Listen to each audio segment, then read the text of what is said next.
Guang Guang, do not fail me. Do not fail me, Guang Guang.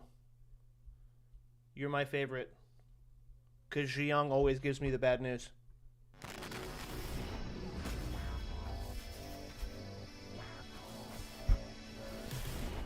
Hello everyone, Guang Guang here. Hi, Guang Guang. It's fantastic to see you all again.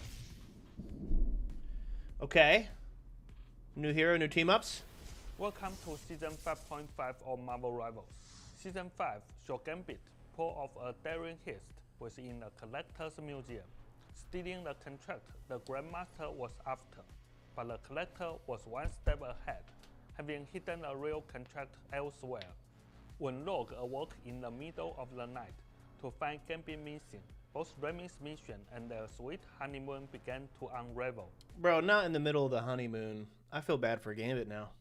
Disappointed and hurt, Rogue's anger boiled over, making it even harder to control the new powers she gained after accidentally touching the Colombian die.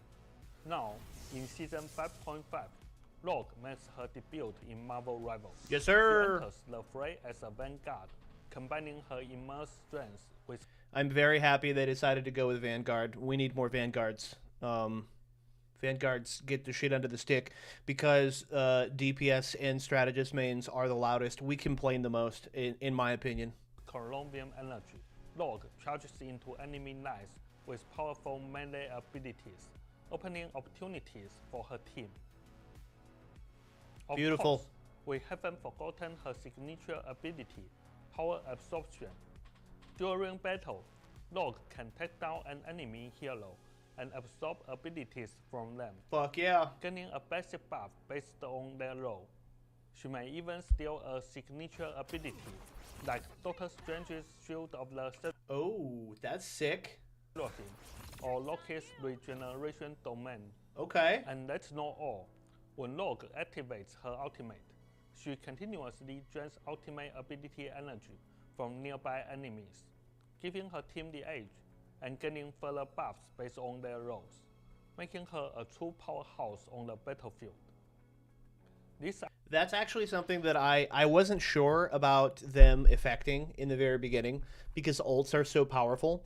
But Gambit and Cap's ults help your team charge ults faster. And because ults are such a powerhouse on the battlefield, I think that it is cool that they're now releasing an ability that helps drain ultimates because that is a meta level skill that I still have not mastered is tracking ults and denying ults, and I think that that's very cool. At first I was worried because they only showed the buffing of ults, but in a game where you can literally get 360'd and stomped into the ground by back to back to back support ults, I think that this is a much needed ability. The ability to suck ult charge out of the enemy team is pretty goated. I like this. update brings another round of team up ability changes. We are removing the mental projection team up ability Aw, I kind of liked that one. between Emma Frost and Psylocke. Emma Frost will now join Chilling Assault, getting the new ability Ice Out Diamond. Okay, I forget what that ability is even about because I don't think I've seen a Luna since season 4. She can unleash a cone of frost to slow enemies Oh, and use her diamond form to create a wall of diamond ice, blocking enemy movement. okay. Psylocke joins Sword of Duality, gaining control over light and dark energy. With light energy, she throws a returning shuriken that damages enemies and heals allies. When it returns, it heals Psylocke based on the number of targets hit. I don't know how I feel about them continuously giving DPS characters the ability to heal. That being said, the only time I've properly seen it, which is not really healing, is in the season when they introduced Jean Grey and gave Wolverine the ability to lifesteal. I know that they've given a team up ability between Black Widow and Jean Grey to allow Black Widow to heal, but I've never seen it. No one ever plays Black Widow. People actually do play Psylocke, so this might be more annoying than helpful. I'm not sure. With dark energy, she scatters a ring of dust, damaging enemies in range and entering a phase state, becoming invisible. Ooh. Rogue joins its That looks like a one-hit combo, though. invisible. Rogue joins explosive entanglement. Hold on, I want to see it again. With dark energy, she scatters a ring of dust, damaging enemies in range and entering a phase state, becoming invisible. Rogue joins. Okay, so basically Psylocke's going to be slightly more busted when people play Cloak and Dagger, which is one of the mainstay supports of the entire game, and people always play Cloak and Dagger. I don't know. That could be pretty annoying. Frankly, people play Hawkeye too, and I never see his healing team up do anything. Yeah, it really depends on the pick rate, man. And I have to say that the pick rate for Cloak and Dagger is pretty high. I see her quite often. Explosive entanglement. Okay. Gambit channels kinetic energy into Rogue, and when she activates the ability, every attack she makes damages enemies. And also heals allies. This is yet another non-healer doing healing. What's my job anymore, bro? Why do you even need me? Just play these team-ups. You don't even need a healer. Which, actually, all jokes aside, this is not terrible because I think one of the biggest problems with supports in Marvel Rivals is that they become just heal bots. Like, they just follow around the tanks and blast heals into them. They have much more utility than that, and there are picks like Mantis, sometimes Gambit, and Adam Warlock who don't get to take advantage of some of the parts of their kit because they are busy trying to fill the heal bot role. You could see a bit of that being eased up because of these abilities, but you could also see it get super, super annoying. We'll have to wait and see. Around her and heals nearby allies. The full balance patch notes will be released in a few hours. Stay tuned. Does anybody know if the balance patch notes have come out yet? Let me Google balance, because I might as well just throw it in with this video, man.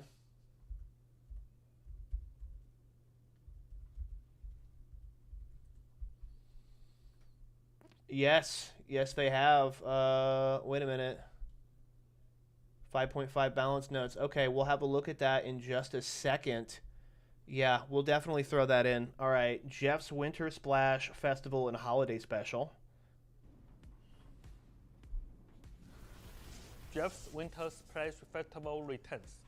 This time in the new map, Jeffland. This map features an all-new 3-way brawl with 3 unique Jeff builds, each with their own skill set, bringing even more fun and color to the winter season.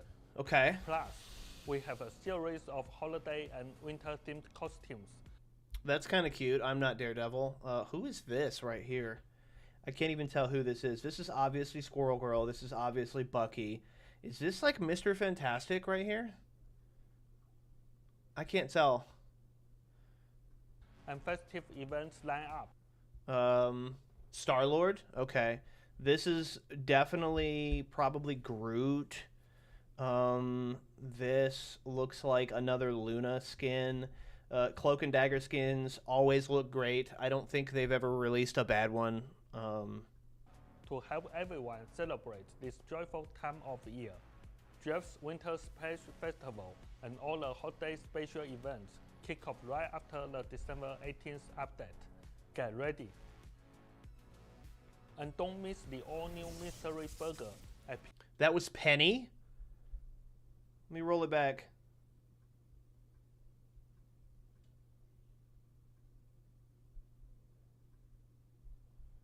Yeah, that makes more sense with this shit on the top. That was Penny.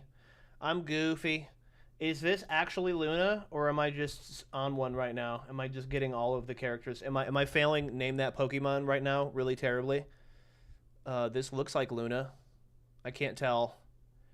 I feel like Luna would have a more Goonerific skin than that, being that she is an ice-based character. All right. And don't miss the all-new mystery. All the healers look the same. Test kitchen in Times Square. Also available after the December 18th update. Mystery burger. Eat it, and you might be surprised by the results. Okay. Zhiyong is still working on balance changes. Stay tuned for news on balance and detailed team-up ability changes. And as always, ignite the battle. Hell yeah, Guang Guang. Very, very short dev vision, bro. Very short dev vision. I feel like that's one of the shortest we've seen in a long time. Like less than 5 minutes. All right, let's move straight on to patch notes.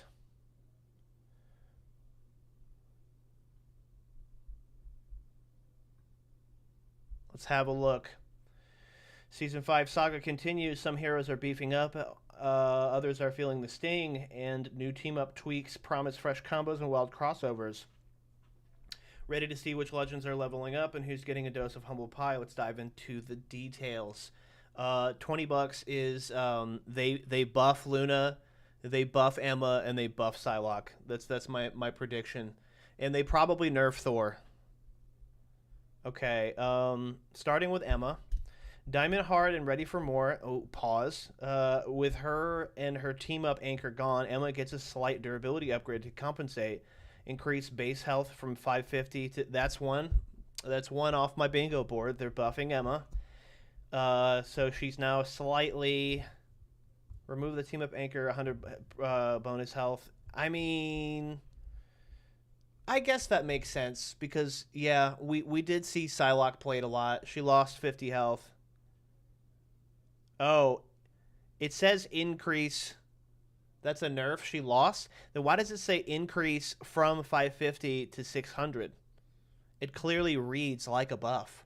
Maybe I'm just not reading that correctly. Anyway, she lost 50 health. Not a big change. She's still going to be meta because she's Emma. She's meta every season. Penny Parker. Spider Doctor pilot faces a slight durability down. Stay nimble. Reduce base health from 750. Oh, minus 100 anchor, plus 50 base. Yeah, but I don't know. You don't always see a Psylocke and an Emma. So I guess it kind of cancels out. Anyway, reduce base health from 750 to 700.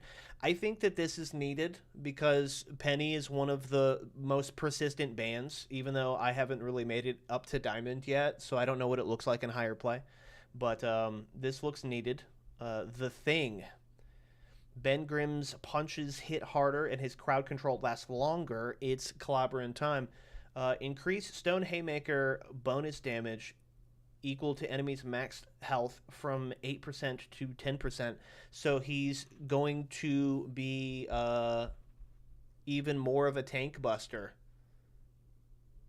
Things might no longer been grim. Yeah, maybe. They might not longer be grim, for sure.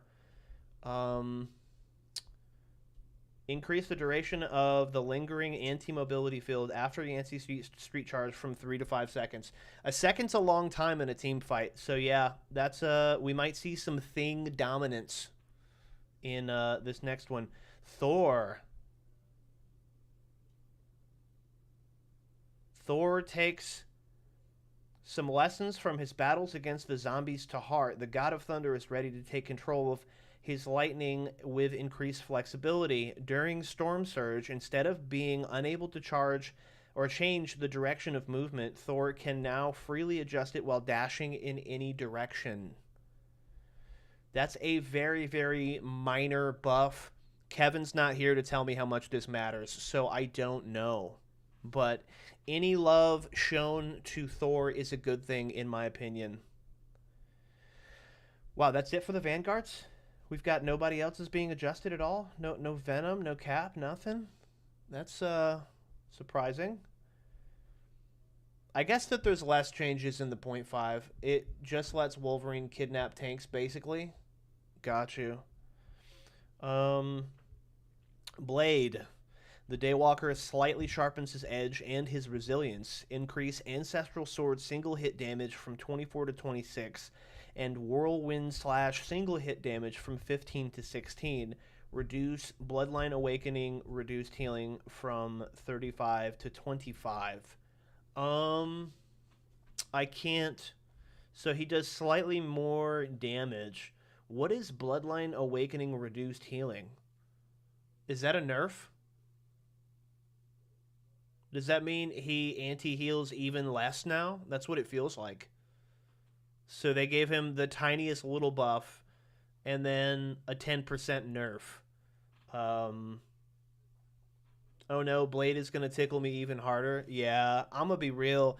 Out of all of the characters that they brought into this game, I feel like Ultron and Blade are in a battle for the most underwhelming. I thought Blade was going to go way harder than he did. All right, there had better be a nerf on Daredevil, Guang Guang. There had better be a nerf on Daredevil. Before I scroll down, if this is not a nerf, I'm going to be very unhappy. The Man Without Fear loses a bit of his grip, or his grit.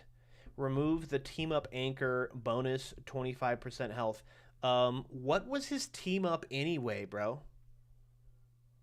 I don't even remember.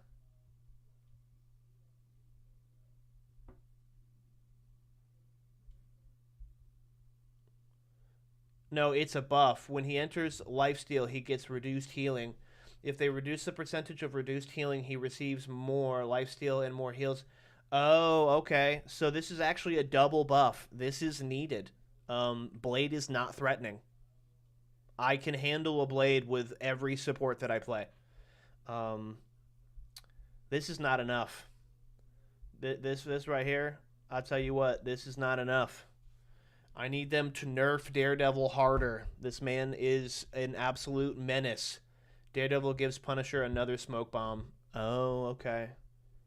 Well, people do play Punisher pretty often, and people try to play Daredevil literally every fucking match. So at least he's 25 bonus health more killable, which doesn't really matter because he's just going to charge it all back up. Human Torch needs some love. He needs some love horribly. I hope this is a buff. Johnny Storm slightly turns up the heat. Only slightly? Fire Cluster. Slightly reduced projectile spread. Increased single cast damage from 5 to 5.5. Adjust maximum fall off from 60% at 30 meters to 60% at 20 meters.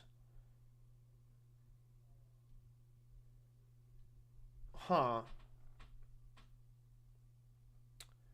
Reduce single charge speed from 3 seconds to 2.5. Increase hit damage from 40 to 45. I'm gonna be real. I think that I don't miss it because the season where he was meta was super fucking toxic, and I hated a Human Torch. But this has become the single least viable pick of the entire game. I think that they need to give him a little bit more love than what they just did. This incentivizes Torch to play closer rather than dance around in the sky. This is good. Yeah. So if they want the damage that they're looking for, they got to not be annoying gnats like a mile up in the sky. Phoenix. Jean Grey's fiery spirit gets a slight summon boost. During Endsong Inferno, or the ultimate ability, increase Phoenix summon health from 400 to 500. This probably matters a lot, but I've never played with a team that actually tries to shoot the Phoenix out of the sky. Every single time that I'm playing, and of course I'm not very high elo, the bird that nobody shoots has more health. In the elo that I'm playing at, everybody just hides in hopes to survive from this. No one ever shoots it, so this is probably going to be inconsequential at my level of play. Psylocke. Psylocke's ultimate is a little harder to unleash. Time to earn those butterfly blades. Increase the energy cost of Dance of Butterfly from 2,800 to 3,400. That's pretty significant. That's a 600 point increase, and I do see her ult entirely too often. This might make Kevin smile right here. This might make Kevin. I'm 0-2 on predictions. Actually, I'm not, because they did technically buff Emma. They did technically buff Emma, and I made 3 predictions. I made that they would buff Psylocke, buff Luna, and buff Emma. And excluding the team up, which is not a given, they technically did buff Emma. They gave her more base health. But yeah, I was wrong on this one. They nerfed. Most of this was sarcasm. Scarlet Witch. Wanda's chaos magic is more explosive. Increase the charge of Chthonian Burst by chaos control hits from 0.8 to 0.1. Increase Dark Seal projectile speed from 40 meters per second to 60 meters per second, and remove spellfield generation delay. Increase reality erasure enemy pull speed during cast from 2.4 meters per second to 3 meters per second. Team up anchor bonuses are always active whether you have the benefactor or not, meaning Emma lost. Well, oh, are you saying she was the anchor? Then I'm misunderstanding how that works entirely. So she always got an extra 100 whether Psylocke was there or not, because Psylocke's not the anchor. Got you. So yes, you're right. So that's an L on me. They nerfed her a little. I don't play enough Scarlet Witch to understand what any of this means, bro. I don't. And I don't know. Over the course of me playing in the past season, I've seen like one good Scarlet. You know, usually they're ass, but I've seen like 1 or 2 good Scarlets that really put the beat down. So I think that it's hard to properly criticize some of Primary Fire lets you shoot alt fire faster, basically. Yeah, essentially. But it's hard to properly give an opinion on how much is good or bad right now in Rivals, because the power creep is real. Like, Luna wasn't a bad support last season. Everyone else just got buffed so fucking hard, and she didn't, that she became bad by exclusion. So I feel like this just kind of balances Scarlet Witch out to be a viable pick, because now we've got Daredevil and the new unstoppable Iron Fist. Like, we've got all of these buffs to these other DPS that this feels like it's just helping her keep up with the power creep. The Punisher.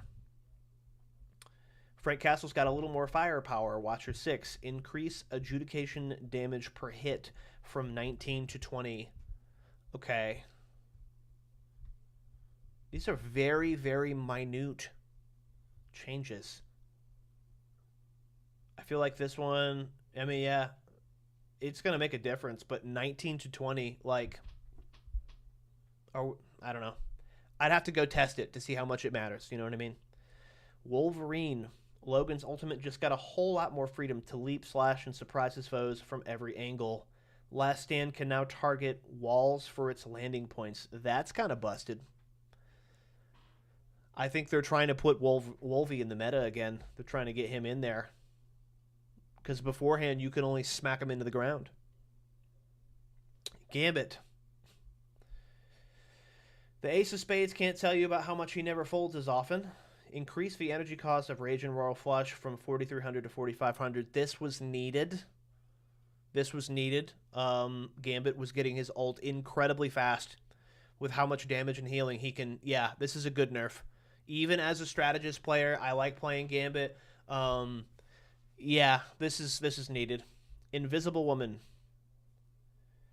Susan Storm's invisibility trick is a little more precious. Increase the energy cost of her ult from 4,300 to 4,500. Yeah. I don't know, like, it's hard for me to pick my ult placement properly with Invisible Woman, but it feels to me as if her ult isn't even the most advantageous part of her kit. It feels like this is inconsequential. This is a bad nerf. It doesn't stop her from 1v1ing DPS. Exactly. Her self shield, her push and pull, and her increased range are the best parts of her kit right now. That added with the Force Burst. This feels inconsequential. Loki, please, please, Guang Guang, please, please. Increased damage and healing ratio of Loki's doppelgangers from 80% to 90%. Now we're talking. Now we're talking. There's no reason you needed to nerf his doppelgangers so fucking hard. They're literally the fundamental part of his kit. Thank you, NetEase. Thank you so much. I might be back. I might actually play Loki this season. Luna Snow cools down her foes even faster and gets a brand new ability. She's never beating the allegations, is she? No, she's not. She's an industry plant. We all know you love her entirely too much because she's of an Asian descent. Reduce absolute zero startup time and increase projectile speed from 60 meters per second to 80 meters per second. So actually, I get to hear Gambit never folds twice as much often since Loki gets to be meta again. I don't think a 10% increase on his clones are going to make him meta. I think it's going to make him viable. I think calling him meta again is probably a little bit of an overreaction to that. Luna Snow can apply Idle Aura to herself, separate from Share the Stage. When Idle Aura is active, 10% of healing to allies is converted into healing for Luna Snow herself, and she gains 10% healing boost and 10% damage boost. So basically, they copied what they've done with Invisible Woman and tried to mirror it in Luna's kit to make her more viable. I'm not mad, man. Loki is already meta. He sees a lot of play in high elo because he can copy Gambit ult. Yeah, but that's high elo. This is not a strictly competitive game. I think that this is good. Luna needs to be a viable pick again. I miss having Lunas. I'm not even the best Luna player, but when I need to be able to have something close to a hit scan character and high healing, I like Luna as a pick because for some reason, I can't fucking hit my shots on Mantis. So we might actually see some Luna play again. That's cool. Rocket. Increase the energy cost of ultimate ability from 4,000 to 4,300. His ult was that cheap, bro? Holy shit. Yeah. When people know how to place this ult correctly, it can turn a team fight. So I'm cool with that. Ultron. Ultron's battlefield coverage and utility are evolving. Imperative patch can now deploy up to 2 drones, allowing support for 2 allies at once. That's kind of busted. Don't be mad at a Loki Luna season. Shut your mouth, bro. Those are the best times and the worst of times at the same time. I'm not a fan of 2 Ultron drones. Yeah, 2 Ultron drones seems kind of busted because if you can stay within range of your tanks and, everybody loves the 2-2-2 comp, I think that that's going to be a little bit more busted than we realize. He buffs damage? What?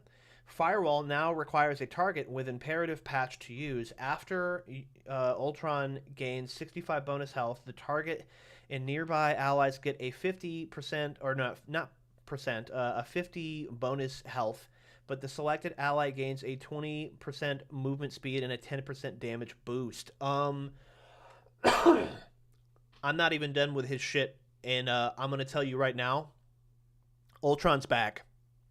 Ultron's back. If they stopped there, Ultron's back. Increase the energy cost of Rage of Ultron from 3,700 to 4,000. Okay, so it's a compensatory nerf.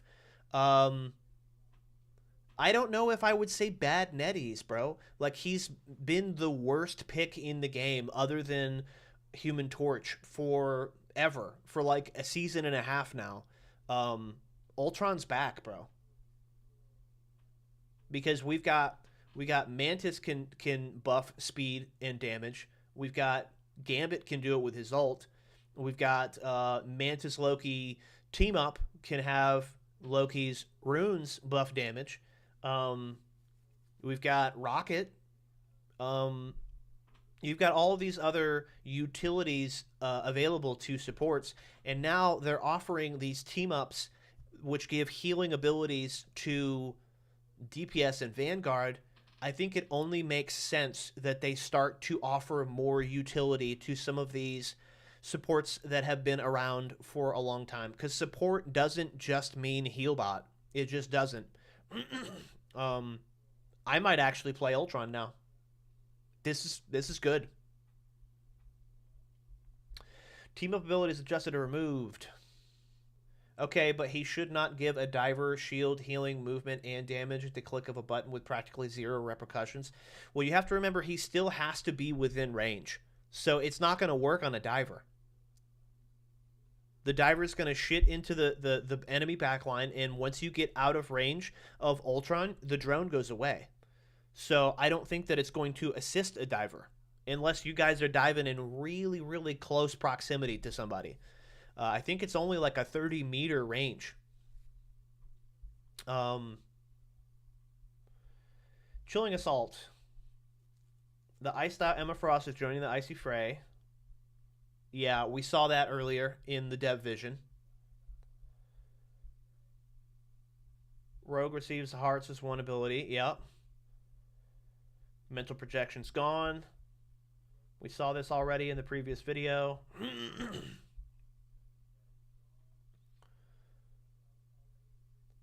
We saw this already as well. I mean, all in all, they handled 3 problems for me. They handled Ultron as ass. Loki needs a buff. Nobody plays Luna. I like that they slightly nerfed Gambit and Invisible Woman because everybody's starting to hate on these characters pretty hard because of how powerful they are.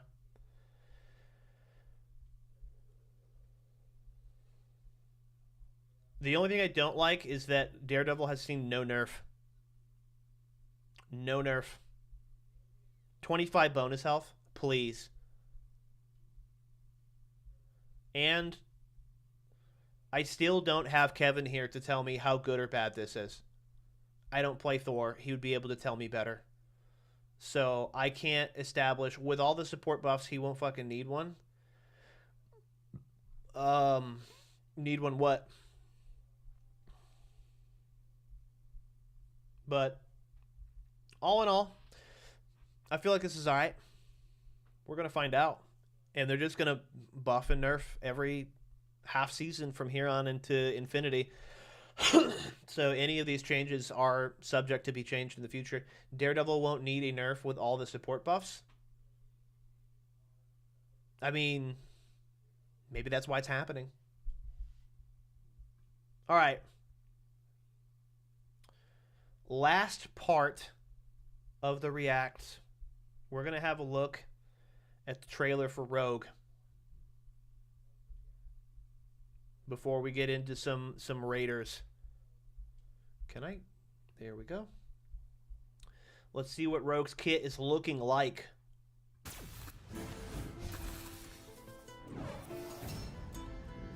Your girl Rogue is ready for action. Right off the bat, I love that they got her actual voice actor. Can't wait to see Rogue with a BP dash do Cloak Shroud. Yeah, it's going to be interesting. I love that they got the actual voice actor for Rogue. That's wonderful. It sounds just like the old days.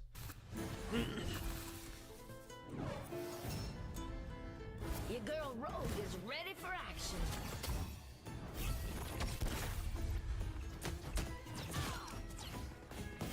Okay, that looked like her primary fire. We had 2 strikes and a push.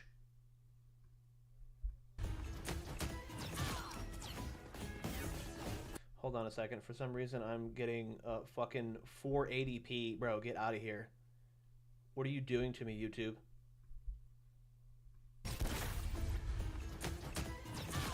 Nice. Okay, so what we just saw there, if we back up just a little bit, was she's got a temporary shield that seems to absorb damage right here.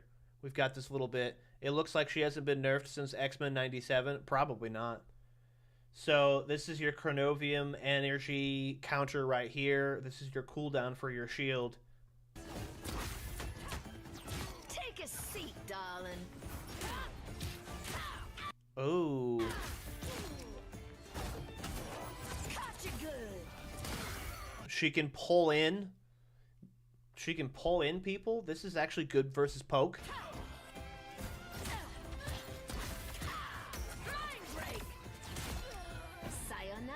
That's going to be the primary thing that it's going to be a lot of variation in what she can do. Like, her ability to steal people's refreshes, cooldowns, and attributes. I think she's going to be an absolute fucking terror.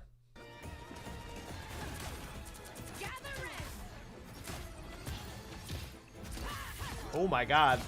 Triple kill. Okay.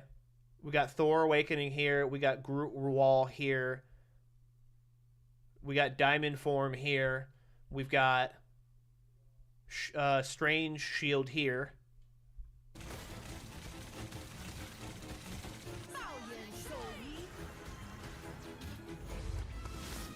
Better watch out.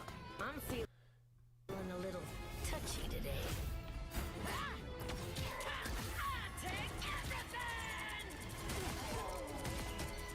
Okay, so this is another thing that I'm seeing that I kind of like where they're going with this. Her ability to suck people's ult charges, absolutely busted. Ults are so powerful, and if you couldn't, without nerfing how fast or slow people get their ults, the ability to intentionally steal ult from an enemy team, this is going to be really powerful.